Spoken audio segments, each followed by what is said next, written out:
Good morning, good morning, good morning. Good morning, good morning. I hate that bright light. No. Oof, I hate that. Oof, looks so old. Off. Anyway. Let me put my glasses back on. Okay, James Talarico. You guys see the thumbnail? You see the thumbnail, right? And you guys get it. You see the thumbnail. James Talarico. This is what we are dealing with today. And his town halls that he was doing this weekend, and the town halls that he will be doing for the next, I don't know how long he's going to be doing town halls, but hopefully he does more of them.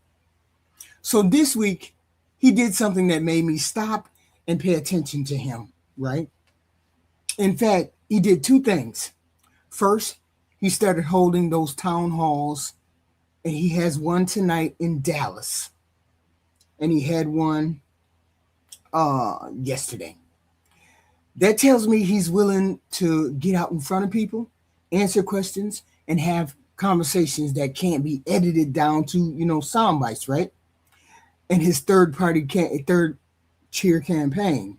Second, when the disagreement involving Congressman Crockett spilled into social media, he didn't encourage his supporters to stop doing that or to stop piling on. He told them to stop last night. He wanted unity over division. And in today's political climate, that deserves to be recognized. So that's what he did last night. Let me play this clip.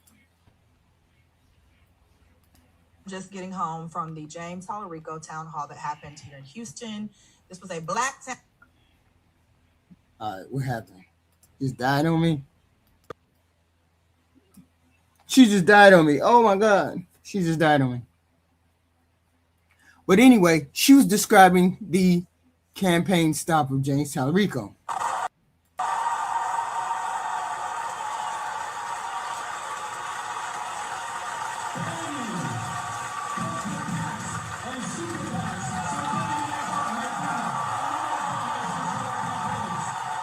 There's a lot of enthusiasm out there for James Talarico. A lot of enthusiasm out there. Now, let's be clear before somebody takes everything out of context. Nobody's endorsing James Talarico. That's not what I'm doing right now. This is something I wish we did more of in politics. When a politician gets something right, we should be willing to acknowledge that they got it right and give them at least an applause or kudos for that. When they get something wrong, we should just be willing to call it out. That's how this credibility is supposed to be built. So I've spent years criticizing Democrats for showing up in black communities only when they needed votes. I've criticized them for assuming that loyalty doesn't have to be earned. I've criticized them for talking about black votes or taking black votes for granted and talking about black voters instead of talking to black voters. So when I see somebody taking steps that move in a different direction, I'm going to acknowledge it. But here's the thing. I don't think James Talarico is finished. I think he's just getting started, or he should just get started, because holding a town hall is the first good step. Calling for unity inside your own party is another good step. Now, I want to see something bigger. I want to see whether James Talarico is willing to build the kind of Democratic Party that doesn't just visit black communities during the campaign, but invest in relationships long before election day comes along. That's the conversation I want to have tonight because I think this is a good start. But you don't stop there, okay? He can't stop there, okay? This is him talking at a town hall. Hold on. Talarico. To be my supporter. Hey, man, hold on. If you claim to be a part of this movement that we are building, please keep Congresswoman Crockett's name out of your mouth. All right, thank you. The Congresswoman and I ran a competitive primary. She and I have been friends since we both served in the state legislature together. She is a leader in this state, she's a leader in this country, and she deserves the utmost respect. And she has a job as a congresswoman. She doesn't need to be doing any of this, but she is recruiting, supporting, fundraising for down ballot candidates all over this state, all over this country. And that is how we're gonna win. If the congresswoman can turn some of her star power onto these races that don't get enough attention, that's a game changer. And so it is not the congresswoman's job to win this Senate seat. That is my job. I am the Democratic nominee. The congresswoman has been incredibly helpful. She's done more than she needed to do. And so I am demanding that anyone who claims to be a supporter of mine anywhere treat the congresswoman with the respect that she has earned. Period. Full stop. You claim to be my supporter. If you claim. Right. So that's what Talarico said last night. Now, if you've watched this channel for a long time, you know that I'm consistent with this. When Democrats get it wrong, I say so. When Republicans get it wrong, I say so. So when somebody starts to correct a mistake, I'm going to, or something that happened or something that was wrong, I'm going to say that too. I get it that a lot of people thought maybe they was placating whatever he was doing, whatever. But it's all about relationships and winning the coalition and putting the coalition back together. Okay. He's taken a very good step. Now you guys have to start reaching out to him as well.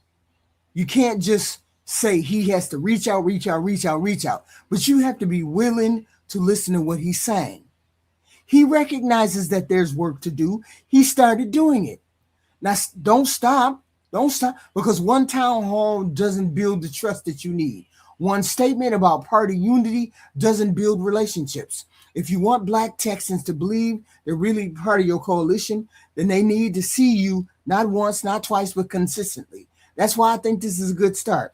But it cannot be the finish line. Tonight, I wanted to talk about why James Talarico had done this right, why I think it matters, and what I believe he needs to do next if he wants to earn, not assume, the support of the Black voters across Texas.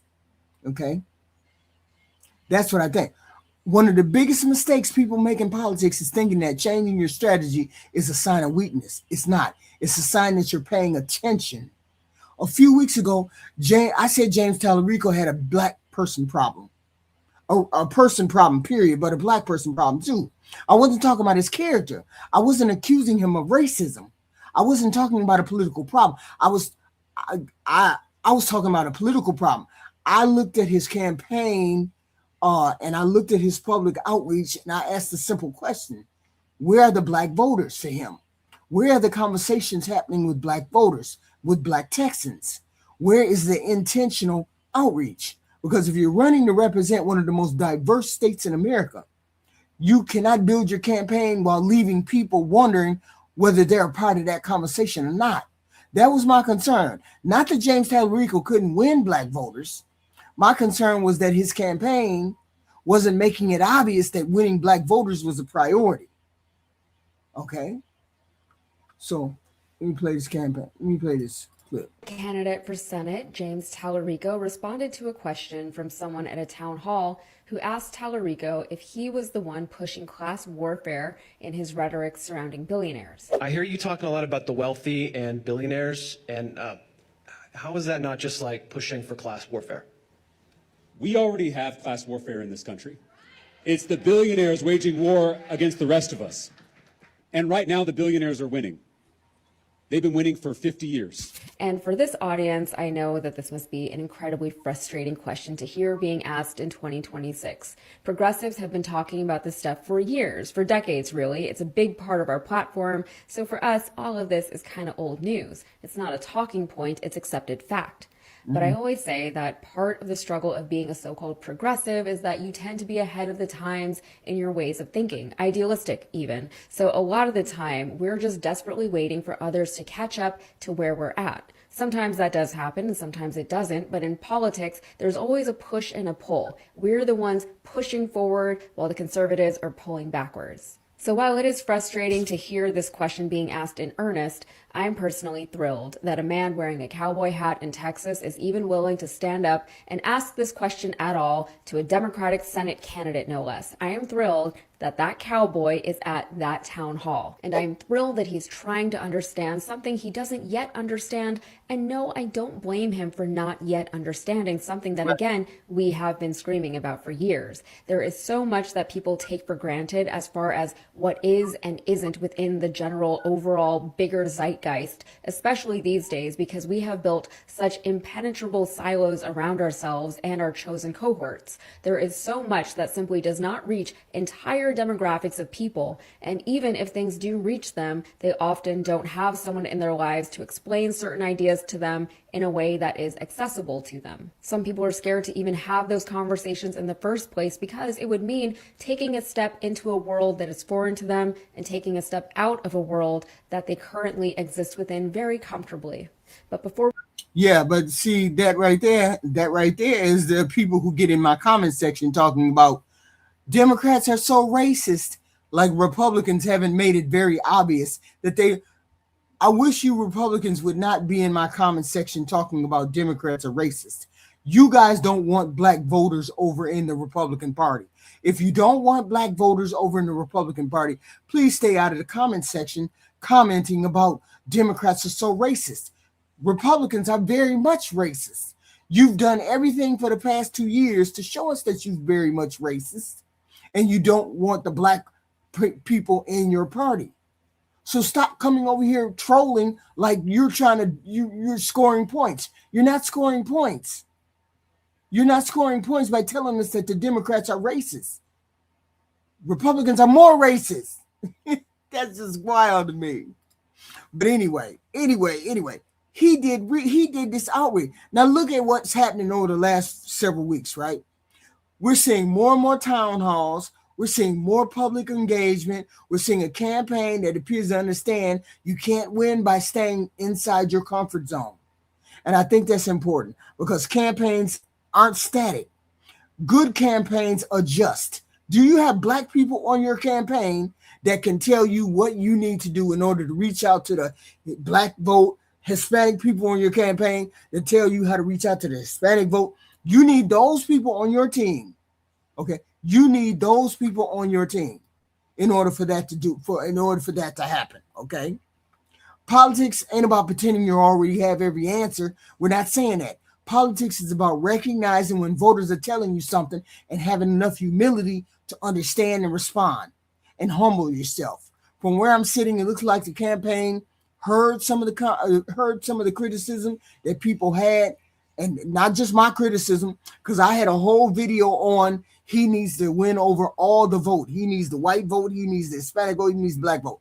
I did a video on that, but I'm sure they had been listening because other people have been telling them the same thing, right?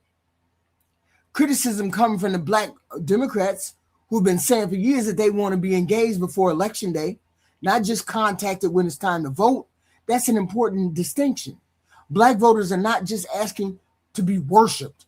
They're asking to be respected. Respect means showing up. Respect means listening. Respect means making people feel like they matter before you need something from them. That's why I said in the intro that this deserves recognition. Too often we spend so much time criticizing politicians that we never acknowledge when they make these adjustments. And Talarico is making the adjustments. If I'm going to stay out of if I'm going to call out the bad strategy, then I also have to recognize the good strategy or the better strategy. James Talarico appears to be moving in the right direction. Okay? Appears to be moving in the right direction. I didn't say he was there. I just said he appears to be. Listen to this clip.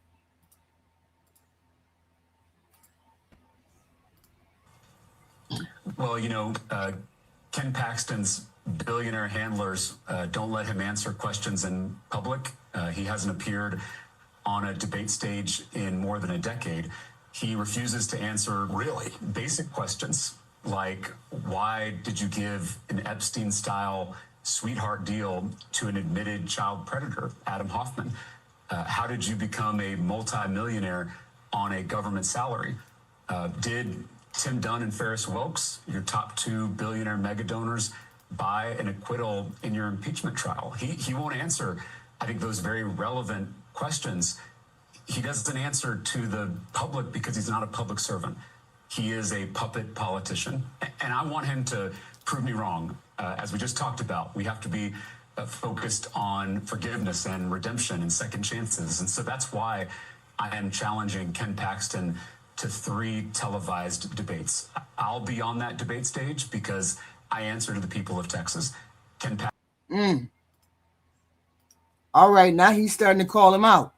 Remember, I said a couple weeks ago that we want to see a fighter. We want to see a fighter like we see Jasmine fighting. We want to see a fighter. And he needed to come out swinging and doing some kind of fighting. We're talking about taking it to Ken Paxton. But here's where I want to slow it down a bit, right?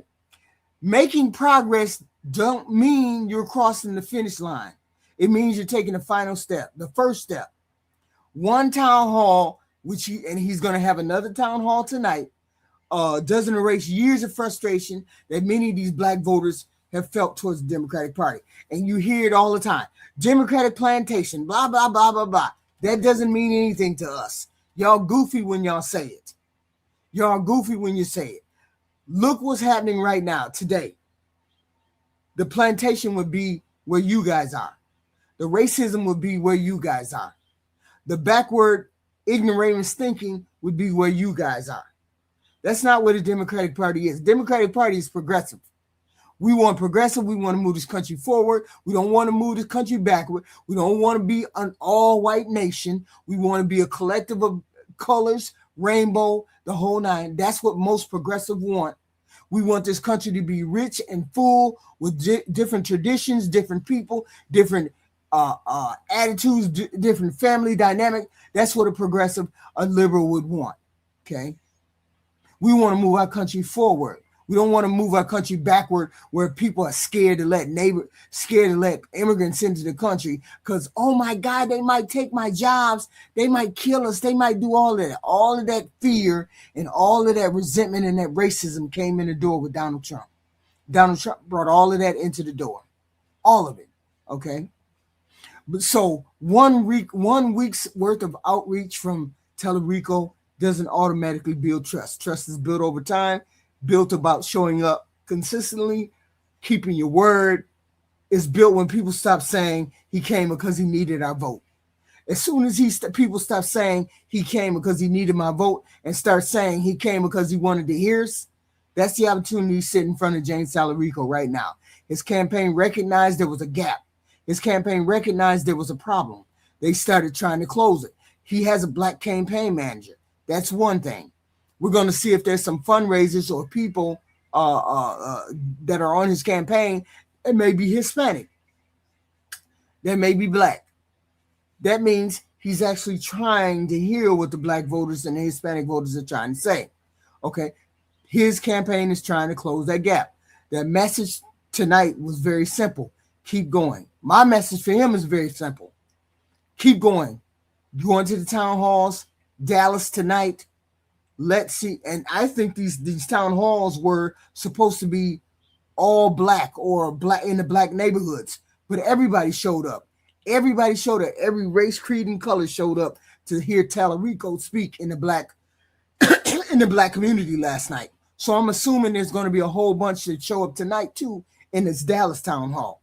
Okay. So now this is where James Talarico's campaign need to go from here. He needs to keep doing exactly what he's doing.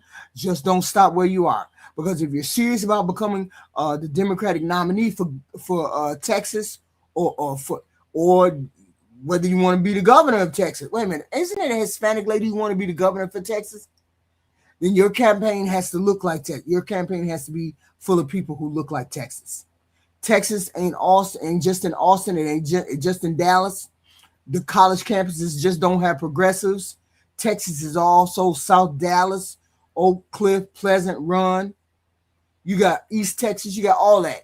It's black churches, black civil organizations, black fraternities, sororities, neighborhood associations, small businesses, owners, teachers. You got to hit all of that, okay? And you wouldn't have had to do this much work if your supporters hadn't gotten out there and started talking crazy to the Jasmine Crockett group, okay? You never would have had to go. You never would have had to go hard like this if your supporters wouldn't have been out there talking 2-point crazy, okay? But they were, okay? They were. And one of the smartest things you can do is to stand there and listen to what all these people got to say tonight, okay? You got to stand there and listen to what they got to say tonight, okay? Everybody has a plan. I get it. When you run for office, you have a plan. You got your talking points, your policy points, your lived experience. You don't learn. You got to learn from the polling.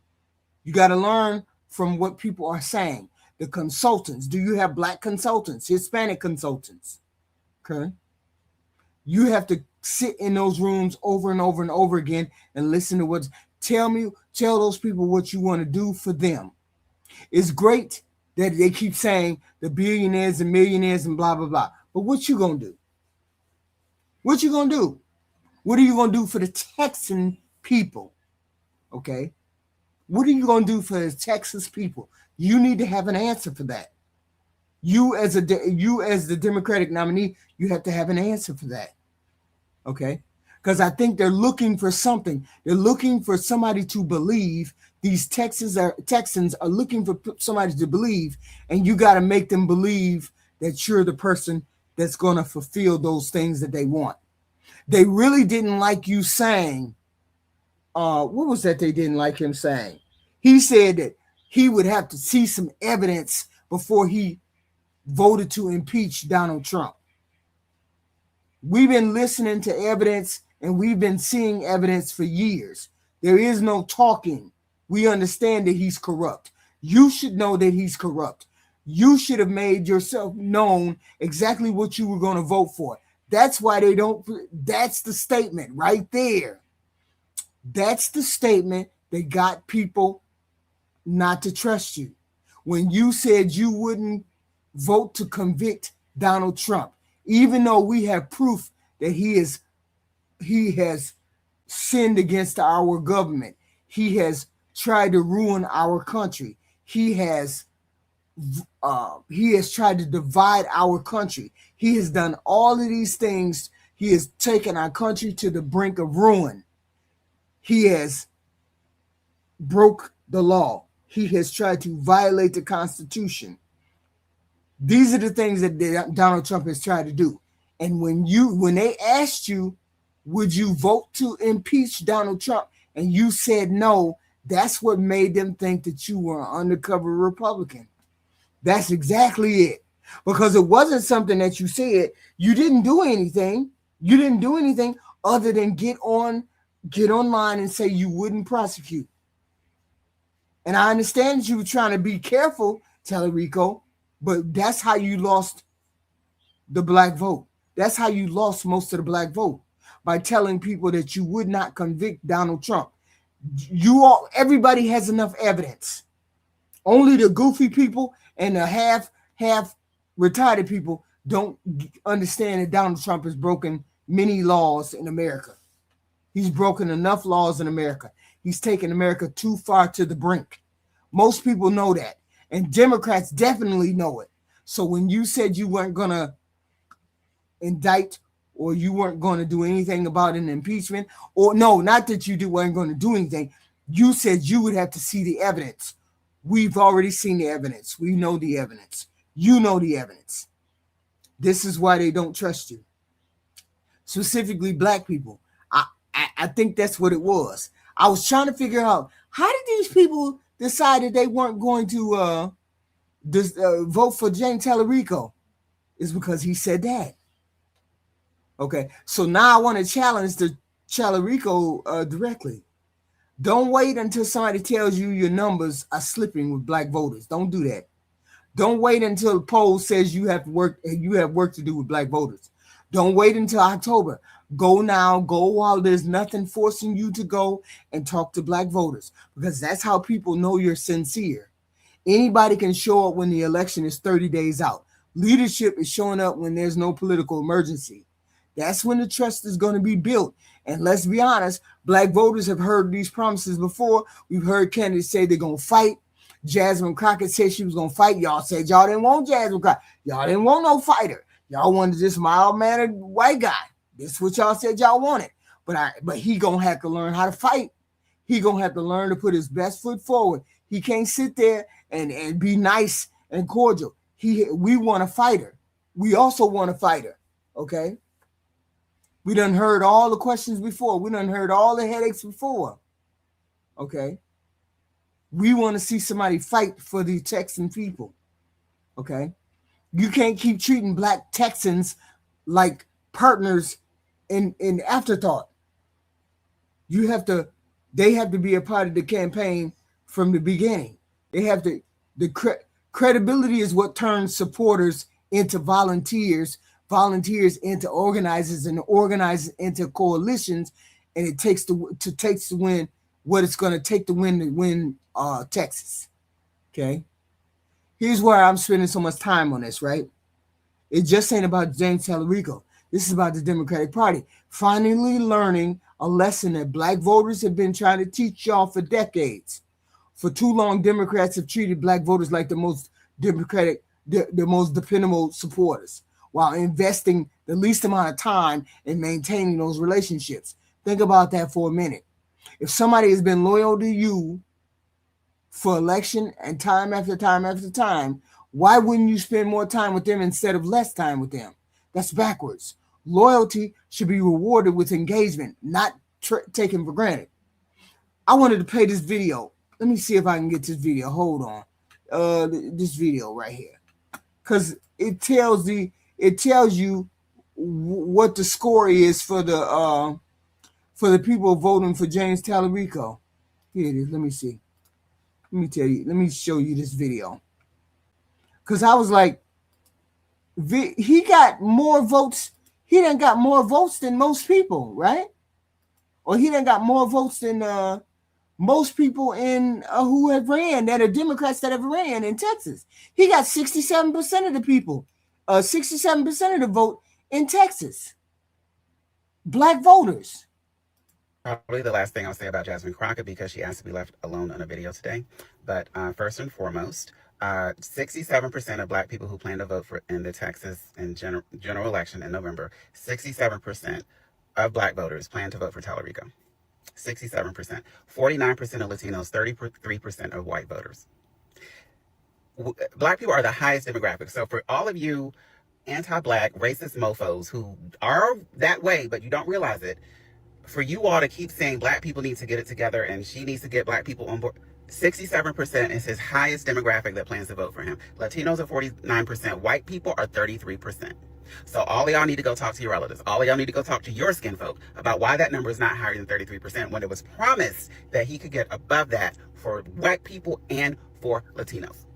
Secondly, you're accusing her of doing things that she's not doing when it would just take a simple search to understand what happened. The slate of speakers at the Texas Democratic Convention was already decided and advertised before she got a call from the Talarico campaign asking her to give a keynote. So yeah, it was already advertised who was speaking. She was not on that list. Nobody of color was on that list. And, well, I think Gina was, but everyone else was white on that list. And she took it as an afterthought invitation. I would too, like, it's already been advertised. You got all these people up here and you're inviting me at the last minute. I would think of it that way too. Third, y'all are accusing her of the most negative things without looking into why the things are happening or what she's actually doing. Down ballot access works because if there's a black community that's, again, 67%, his highest demographic, planning to vote for him, And if there are people in the black community, black voters, who are looking at him and saying, I don't really know him, I don't trust him, then she's going down ballot for people that they will get excited to vote about, so that they'll see his name on there and be like, okay, I'll just vote for him because he's Democrat and I don't want Ken Paxton. Black people don't want Ken Paxton. We don't want Ken Paxton. And y'all are stupid to think that we do. Stupid to think we do. Nobody wants Ken Paxton. We don't. But we will sit home. See, here's what y'all don't get. White folks don't get. We gonna be treated the same way regardless. Like the people in the comment section keep saying, Democrats are racist and Republicans are racist. So it don't make no difference who be in office to us. We hope that we get better representation. We hope for the best. We vote Democratic because we're hoping for the best. But if Ken Paxton win, oh well. That's the way we look at it, because we're not getting what we want, because James Talarico ain't coming over here telling us that we're going to get anything different. So a win-win would be Ken Paxton over in Washington, D.C., not dealing with the people in Texas. He ain't been held accountable in Texas at all. Maybe if y'all get him the hell out of Texas and let him win in the Senate, Texas wouldn't have to deal with Ken Paxton at all. He'd be over there in the Senate somewhere. That's the way they think. That's the only thing I could think of how Texas people think, black Texans think, one way or the other. So you need to figure out how y'all gonna get those black voters back over there into the Democratic category, even though it's 67%. Okay, even though it's 67%, we have every right to expect candidates to earn our support. Texan people, they have every right to. That's not asking for special treatment. That's asking for the same respect every other voter gets, every other voter deserves. If a candidate wants your vote, they should ask for your opinion. They should want to hear your concerns about school, healthcare, housing, all that good stuff. Not because those issues belong only to black people, because black Texans are Texans. Those voices shouldn't be added as an afterthought. They should already be a part of the conversation. That's why I believe James Talarico has an opportunity that goes beyond this election. He can help change how Democrat candidates campaign in Texas. Imagine if every Democratic candidate running statewide committed to holding regular town halls in black communities, not just during campaign season, but throughout their campaign, and if elected, throughout their time in office. What if you said you were going to have, as a candidate, as a white candidate, Hispanic candidate, whatever, you just decided every year I'm going to have 4 town halls in the black community so I can hear the black concerns of Texas, or I can hear the black concerns of whatever state I'm from. Do you understand how important that would be and how far that would go in order for you to win the Democratic vote if you decided to do that? Imagine if listening became just as important as speaking. Imagine if showing up became a habit instead of a strategy. That would change the whole game for y'all in Texas. Not because black voters are asking for something extraordinary, because that's what representation, our government is supposed to look like. And that's why my message today, well, it was tonight when I started it, today is important. Okay. James Talarico, you made a good start. Your campaign recognized there was work to do. You took meaningful steps in the right direction. Now, don't let those steps become a moment. Turn them into a habit, because habits build trust, and trust is what wins these elections. This is where I want to leave James Talarico a challenge. Don't let these town halls be remembered as campaign events.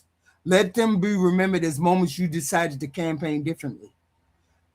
Because if you're trying to become a senator, You're not just asking people to vote for you. You're asking them to trust you with one of the biggest jobs in that state. Trust isn't built with one speech, one town hall, one viral video. Trust ain't built because somebody likes you personally. Trust is built because people know you're going to keep showing up. Okay? You're going to keep showing up. And one of the reasons I wanted to make this video is because I don't believe Democrats can continue campaigning the same way that they have campaigned for the past 20, 30 years and expect to get different results in Texas. Texas is changing. The electorate is changing. The conversations are changing. The expectations are changing. Trump people are saying, hell no, I can't vote for that. And you people in Texas, if you continue to vote for the same bullshit, you're going to keep getting the same results. Everybody knows that gas prices high, housing high, food is high, everything is high. All because of the doing of this Republican Party that's in charge of Washington right now. All because of the choices that they have made to deal with their billionaires and millionaires ahead of the regular middle class. That's what happened. This Republican Party decided to put the billionaires and millionaires ahead of the middle class. And this is what the results are. Everything squeezed from the bottom all the way up into the top. And now look at where we are. We want accessible candidates. We want candidates who have answers. Candidates who's willing to deal with criticism. Candidates who ain't afraid to speak truth to power. Talarico started moving in that direction. Now he has to prove that that wasn't just a response to the criticism that we gave him. He has to prove this is how he intends to lead. He has to prove that he's going to be a fighter. And let me say something that I hope every Democrat watching hear. Never confuse winning black votes with earning black trust. Those are two different things. People will sometimes vote because the alternative is worse. Our alternative right now is worse. Ken Paxton is worse than anything. Ken Paxton is worse than anything. That don't mean you built a relationship. A relationship is built when people believe you will still be there at the election. As I said, decide that you're going to have a number of town halls in the Hispanic community, a number of town halls in the black community, a number of town halls in the white community. Commit to having town halls in those communities every month, once a month. If that's the case, make a commitment to say that you're going to do that, and you listen more than you talk. But if you keep showing up in black communities, if you keep listening instead of assuming, if you keep inviting difficult conversations instead of avoiding those conversations, then you won't just improve in your campaign, you'll improve the way Democrats campaign in Texas. And that's why I call this video a good start. It's a good start, but don't stop there, because I don't want this to become another campaign moment that disappears after election day. I want this to become the beginning of a different relationship between Democrats and candidates and black Texans. Build a presence, build respect, build listening, build trust. If James Talarico is serious about leading Texas, then this is his opportunity. He's made a good start. Now the challenge is keep going. Okay. If James Talarico's campaign, if you watch this video, I hope you hear it in the spirit that it's intended. This is not a hit piece against James Talarico. This is a challenge. A challenge. Listen to our voter. The issue is black people don't trust him. Black people don't know him. You're not going to throw your support behind somebody you don't know and that you can't trust and who has not proven himself to that community that he's somebody who's trustworthy. Because when it comes to racial issues, he mentioned it one time and did not come back to stop his followers from saying that she's ghetto, loud, cantankerous, problematic, unelectable, inexperienced, all those things. He never came back and said, stop doing that.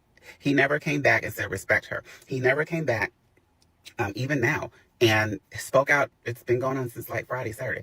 Spoke out against what's been going on with people saying stuff against her online. And he sees everything. So that doesn't make black people feel comfortable that he's able to handle the reality of the world that we live in and that he would be a good representative for them in Congress. And this is a simple fix for him. Stop doing the photo ops with leaders. Talk to the people in the organizations. Talk to the people on the street. Do some community stuff. Stop always trying to be on camera. Get to know people where you are when you come across them. The listening sessions should not be you making a speech. It should be you in the middle talking to people and hearing them out. Stop sending your surrogates to do those events. These are really easily fixable issues that he has that he's not doing. His campaign is lazy. This is why he's starting to falter. His campaign is lazy. And again, if your highest demographic is black voters at 67%, that math you want to build on. You don't want to make it sink by going after Jasmine and attacking black voters with your people doing that, your supporters doing that. When it's 33% of white people who are backing you, and that number needs to be higher because you promised that you could. Latinos as well, 49%, that number needs to be higher because we were told that you're the one that could flip them. And it looks like you're not doing it. But you're going to blame the voters who are your highest planned voting demographic. I don't know what stupid bitches you got advising you, James, but you need to fire them. Wow. So a few weeks ago, I said he had a black people campaign, a black people problem. I said I didn't see enough intentional outreach to black Texans, and I questioned whether your campaign understood that winning statewide in Texas means building relationships with every part of the Democratic coalition. Over the past several weeks, I've seen something different. I've seen town halls, I've seen engagement, I've seen you tell your supporters to stop attacking Jasmine Crockett. Those are good decisions. They deserve to be acknowledged. This is what needs to happen. But don't stop because somebody noticed. Don't stop because people gave you credit. Don't stop because the town hall was successful. Keep going because this is what leadership looks like. Leadership is not showing up once. Leadership is showing up again. And I am telling you personally, making a commitment to do town halls in black and Hispanic areas all throughout your tenure as a senator. When you become a senator, this is what needs to happen in order for you to build a strong coalition. John Ossoff did it. John Ossoff does it all the time. He has a strong coalition. This is what I hope happens here. I hope you remember this is not just a campaign stop. Tonight, when you go there to Dallas tonight, he's going to be in Dallas tonight. Black community, Dallas tonight, probably everybody and mama going to show up. I hope it's remembered at the beginning of the campaign, that decided every community deserved to be heard if you win the seat. Not just the communities, not just communities that agree with you, every community, especially communities Democrats have too often assumed would always be there. And let me end with this. Black voters are not asking candidates to be perfect. We're asking them to be present. We're asking them to listen before they ask us to vote. We're asking them to build relationships instead of making transitions or transactions. If James Talarico continues down this path, I believe he'll become a strong candidate because of it. More importantly, I think he'll make a Democratic Party stronger because of it. That's why I said this was a good start. Not because the work is finished, because the work has finally begun. And keep holding the town halls. Keep listening. Keep reaching out. Keep bringing people together. And if you really want to win Texas, don't just campaign in black communities. Become a part of them. Because trust ain't built on election day. It's built every day before that. Okay?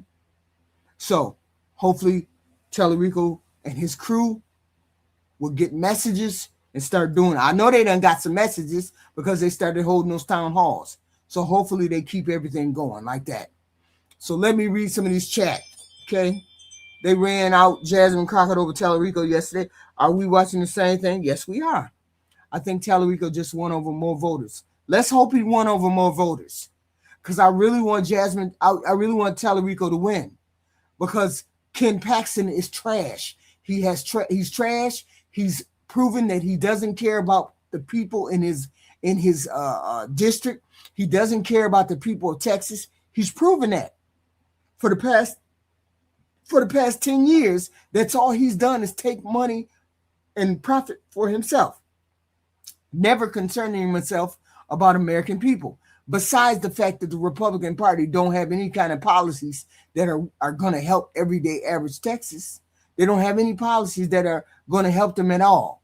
They want to continue along the same course that Donald Trump has them going along. So if they want to continue along that same course, that means they're going to lose and they're going to become even more poor. Okay? Even more of a problem. So say get off the plantation, sis. I wish y'all would stop saying those dumb things. That makes no sense. I don't understand how old y'all can be and say this kind of stuff. Like the rest of the Republicans.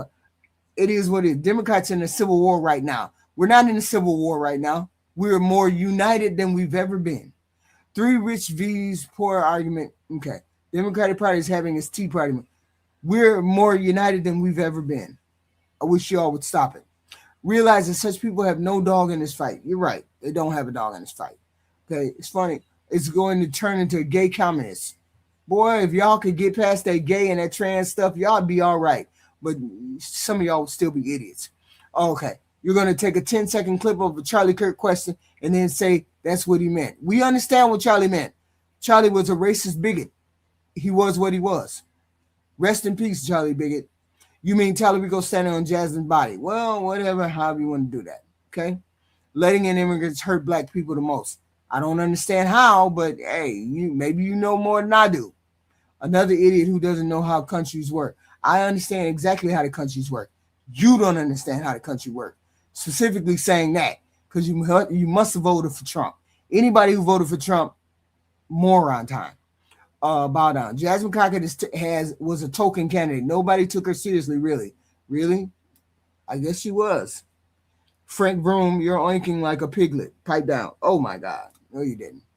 To tie your identity to politics, to political parties is crazy. Yeah, to tie your identity. Tell the white people. Tell the white people. I don't like Trump. Nobody likes Trump. Only goofy people like Trump. Again, it's just liberals. Hollering his name proof like look above me. I don't even know what that is. And by saying everybody disagrees you. No, it's not a matter of everybody disagreeing with me as MAGA. Most people who disagree with me, they can disagree with me. But most people who do disagree with me are MAGAs. So I can pretty much say that wholeheartedly. Anything and everything is the issue but the damn Epstein class. Hey, it is what it is, right? That's the most fascinating part is when you disagree with the liberal, they automatically call you MAGA. Well, the Republican Party is MAGA, goofy. Your Republican Party is MAGA. All y'all are MAGA. Because none of y'all distinguish yourself as being anything other than MAGA. Because you agree with all the goofy talking points, all the goofy logic that a MAGA does. So I'm sorry. If I look over there and you're wearing a MAGA hat and you're wearing MAGA clothes, then I think you're a MAGA. If you're on the right and you're a Republican, you're a MAGA. And most of y'all disagree. Goofy. Are we running two accounts mortal? That makes no sense. Right. Is this a black supremacy channel? No, I don't think so. Blacks are racist. Yeah, but a little less than white people are racist, right? Why not just rights? Why does it have to be from Democrat? I have no idea what you mean. Nobody's going to vote for another Democrat. Yeah, right. Okay, they've been voting for him for the past year and a half. That's goofy logic, okay? Nobody wants to vote for a Republican. Republican people have ran our country into the ground. The Republican candidate, Republican Congress, the Republican Supreme Court, the Republican president has ran our economy and our people and our country into the ground. So now we don't want those people to keep running our country into the ground. So therefore, you're going to have to vote Republican if you want to see a change. Otherwise, you're going to be just struck again.